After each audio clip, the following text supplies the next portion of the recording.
cozy here in LA, so I decided to do a little bit of baking. My favorite dessert is a madeleine cookie. I've had the madeleine pan for many, many years, and it's been such a long time since I made one. So the history of madeleine, there's a lot of different legends and theories about their origin. And they come from France. And the most popular theory is that this cake was named after Madeleine Palmier, who was an 18th century chef who worked for the Duke of Lorraine.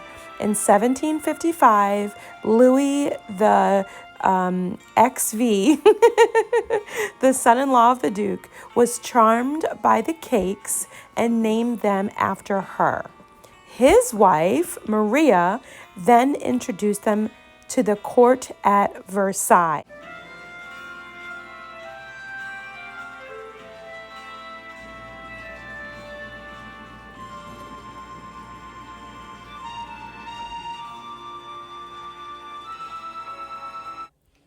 Hey you guys, how are you?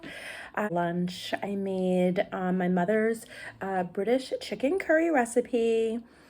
Usually I go to England and my mother used to send me my spices from England for my curry. It's like a spice that she's always used, my whole family's used from England.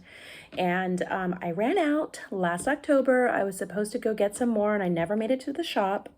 And so I was able to find it online. Now, it's not my favorite one, but it's better than nothing until I get back to England and buy the one that I actually love. It's just not available here in America. And so I did the best I could, but it's still good. It's still a really good curry recipe.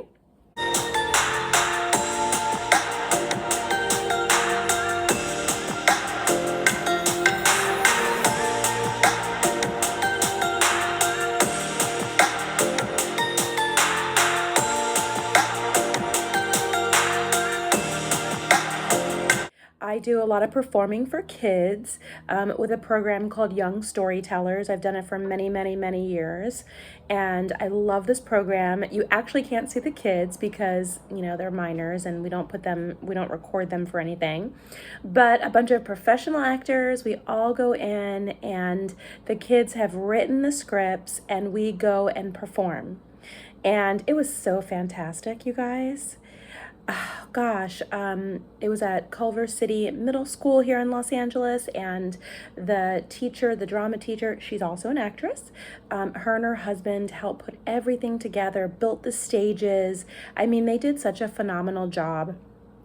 And the kids' writing, oh my God. They had a theme, so they had 3 choices that they could choose from. One of the kids, she is a writer. She's a writer. She was incredible. And so, yeah, there were I think there were 6 actors. We all got the scripts and performed them. And you guys, I give an Oscar-worthy performance for these kids because they deserve it. And I absolutely love this program. So you'll see a little bit of those photos. And then Whoa! Hey! Young storyteller. It started before I could really understand, but here's the parts in which I remember. My mom and biological father never had the best relationship, and I was always moving from one house to another. My biological father's house every few days, and then to my mom's. My mom and my biological father never got along, at least not that I know of. When I saw them, they always yelled at each other or were mad at each other. Even on the phone, I could always see their frustration, and it hurt. But I continued to act positive and happy that maybe someday they would start to like each other a bit more. I started to get used to the situation. Eventually, my mom started being with guys, and none of them lasted long, since most of them were jerks. That is, until she met my stepdad. I was a bit unsure and awkward about it at first, but I got used to him after a few months, and eventually we left my grandma's house and we lived with him. We eventually moved to another apartment, and that's when I knew it was official that we were staying with him. I barely ever spoke to my dad. I think it was my 9th or my 8th birthday when I last saw him in person. I'm 12 now, and I knew that my dad sucked. And I also knew that I would have to push through no matter how I felt so that I wouldn't worry my mom, as she had sacrificed so much for me. So I hid my feelings and let things go on as they would. I still couldn't seem to show my feelings because I've been hiding for so long that I don't even know how to show them or express them.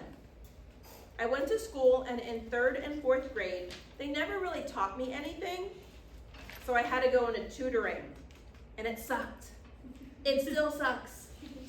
I never understood why I had to do it after I was taught the stuff I needed to be taught. So when I had to continue doing it, even though it wasn't even close to what we were being taught at school, I was confused and frustrated and still am. But I would never show too much since I knew it wouldn't change anything. I would often cry by myself quietly so that they wouldn't know. I always hid, and it hurt. I did my best to seem happy and goofy so they couldn't tell me how I actually felt. It worked, but it hurt. I didn't know if I felt proud and happy or disappointed and unhappy about me, successfully hiding myself to make sure they were happy. And everything was okay. So whenever they yelled or got mad at me, I was surprised, upset, and hurt. I felt like I could never be understood.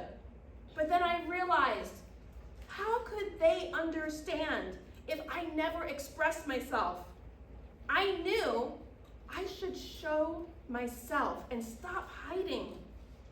But it became a part of me to hide. I knew if I wanted to be heard and understood, that I should express myself instead of keeping myself hidden.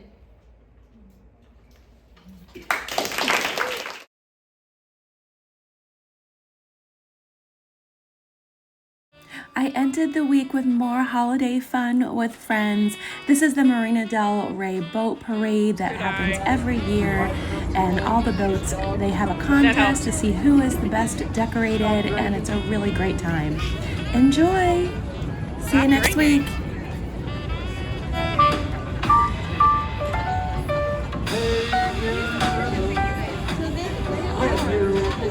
Put this together is the city.